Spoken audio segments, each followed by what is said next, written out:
घरात गेलं ना इकडे इकडे मला मोबाईल हे करा म्हणजे दिसतंय पण तिथं दिवस आहे की ते मोठं आहे की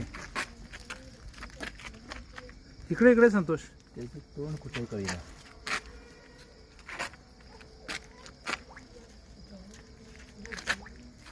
अरे बापरे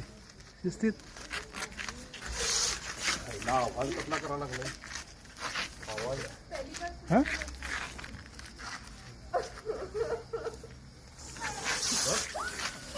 ऐक अटॅक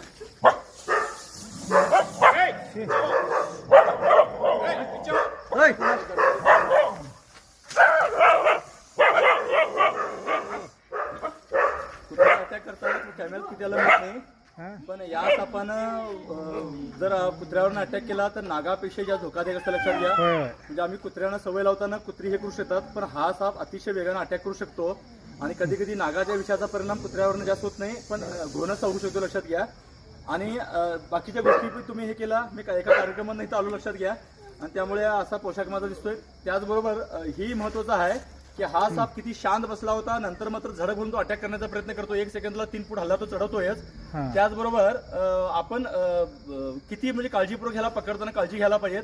आणि साप चुकांना माफी करत नाही लक्षात घ्या आणि पकडताना कोणतीही चूक झाली तर तो चावू सुद्धा शकतोय एक 15 दिवसापूर्वी आम्ही साप पकडला होता आनंदनगर एरियामध्ये आहे आणि पुन्हा हा साप इथं येतो लक्षात घ्या म्हणजे एक साप पकडून विषय संपत नाही आपल्या जवळ असे साप भयानक धोकादायक असू शकतात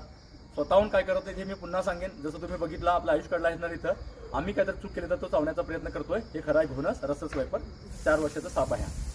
धन्यवाद.